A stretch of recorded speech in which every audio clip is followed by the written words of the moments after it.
بسم اللہ الرحمن الرحیم۔ آپ دیکھ رہے ہیں مگر ٹریولز۔ آج کویت کے حوالے سے ایک انتہائی امپورٹنٹ انفارمیشن آپ سے ڈسکس کرنی ہے۔ کویت نے ایک نیا سسٹم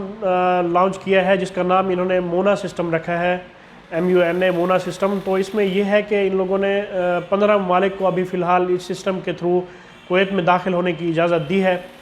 اور اس سسٹم کی ڈیٹیل ان لوگوں نے اس طرح سے بتائی ہے کہ یہ ایک سسٹم ہے، اس میں کل ایک کویت کی جو سول انتظامیہ ہے اور کویت کی جو جنرل ایڈمنسٹریشن ہے کویت کی سول ایویشن کی جانب سے یہ کل سرکلر جاری ہوا ہے، جس میں یہ بیان کیا گیا ہے کہ جو تمام ایئر لائنز ہیں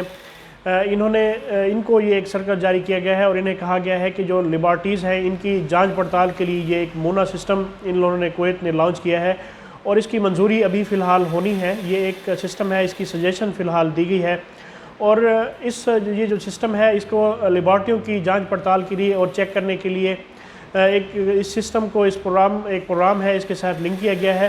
اور یہ یقینی بنایا جائے گا اس سسٹم کے تھرو کہ جو کرونا ٹیسٹ کے جو سرٹیفکیٹ ہیں اس میں کسی قسم کا کوئی رد و بدل یا کوئی جعل سازی یا کوئی فیک جو کووڈ-19 کے ٹیسٹ ہیں اس کی روک تھام کے لیے یہ جو سسٹم ہے یہ فی الحال اس حوالے سے لانچ کیا گیا ہے، اور اس حوالے سے انہوں نے کہا ہے کہ یہ سسٹم اس بات کو چیک کرے گا کہ یہ جو سرٹیفکیٹس ہیں یہ جعلی نہیں ہے، اور سرٹیفکیٹ جو ہے یہ ویلڈ ہے اور یہ قابل اعتماد ہے۔ اور اس حوالے سے یہ جو سرکل جاری کیا گیا ہے اس میں کہا گیا ہے کہ جو 15 ممالک ہیں ان کو فی الحال اس سسٹم کے منظور ہونے کے بعد داخلے کی منظوری دی جائے گی۔ یہاں سے جو ٹریولرز ہیں، جو پیسنجرز ہیں، جو ویلڈ اقامہ ہولڈرز ہیں وہ اس سسٹم کے منظور ہونے کے بعد کویت میں داخل ہو سکیں گے، اور جن ممالک کی 15 ممالک کی ان لوگوں نے نشاندہی کی ہے ان میں بھارت، فلپائن، بنگلہ دیش، سری لنکا، نیپال، متحدہ عربات، ترکی، قطر، اس طرح عمان، سعودی عرب، مصر، اردن، برطانیہ، فرانس اور امریکہ شامل ہے، اور ان آنے والے جو مسافر ہیں وہ اس سسٹم کے تحت ملک میں جو ہے وہ داخل ہو سکیں گے۔ اور یہ جو سرکولر ہے اس میں یہ بھی واضح کیا گیا ہے کہ اس نظام کو جیسے ہی نافذ کیا جائے گا اور تمام ممالک کے لیے ایک پروگرام شدہ جو ایک ٹائم ٹیبل ہوگا، ایک پلان ہوگا، وہ انہیں دیا جائے گا، اور یہ جو لیبارٹیز ہیں ان سے منسلک کیا جائے گا تاکہ اس دوران جو باقی ممالک ہیں وہ بھی اس پروگرام کے تھرو آہستہ آہستہ ٹریول اپنے جو سٹیزنز ہیں انہیں ٹریول کرا سکیں۔ اور یہ ایک اپ کمنگ پروگرام ہے، اور آنے والے دنوں میں اسی کو لانچ کر کے تاکہ متحدہ کویت میں جو فردر جو چیزیں ہیں جو کووڈ-19 کے حوالے سے اس کی روک تھام کے لیے تاکہ اس کو جو کووڈ-19 ہے اسے کنٹرول کیا جا سکے، اور یہ جو PCR کی رپورٹس ہیں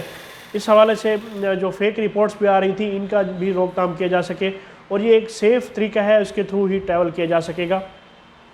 اور یہ جو ایک سسٹم ہے جس کی وجہ سے یہ سارا کچھ بند ہوا ہے، تو ابھی فی الحال اس سرکل میں یہ تھا کہ جیسے ہی یہ سسٹم منظور ہوگا اور یہ لاگو ہوگا اس کے بعد انہوں نے فردر ایک نیا نوٹیفیکیشن دینا ہے جس کے تحت یہ ہوگا کہ ان 15 ممالک سے جو فلائٹس ہیں وہ ڈائریکٹلی طور پہ کھول دی جائیں گی۔ فی الحال انہوں نے یہ ایک سسٹم کے بارے میں بتایا ہے، یہ ایک مونا سسٹم ہے، اور اس کے تھرو انہوں نے اپنا ایک انٹروڈکشن دیا ہے کہ جو اپ کمنگ ڈیز میں یہ ایک پلان انہوں نے دیا ہے، اور اس کے تحت ہی جو فلائٹس ہیں یہ اب اس کے کمپلیٹ ہونے پر ہی یہ مختلف فیزز میں یہ کھولی جائیں گی۔ پہلے یہ 15 ممالک کو کھول رہے ہیں، اس کے بعد باقی ممالک کو بھی آہستہ آہستہ اس سسٹم کے تھرو لنک کر کے جو فلائٹس ہیں کویت کی یہ بحال کر دی جائیں گی۔ آئندہ دنوں میں امید ہے کہ اس حوالے سے کچھ اچھی نیوز آئے گی فلائٹس کے حوالے سے۔ تو یہ فی الحال ایک اپڈیٹ تھی کویت کے حوالے سے جو آپ سے ڈسکس کرنی تھی، اسے اپنے دوستوں کے ساتھ شیئر کیجیے، اور مگر ٹریولز کو سبسکرائب کرنا نہ بھولیں۔ اللہ پاک ہم سب کا حامی و ناصر ہو۔ اللہ حافظ۔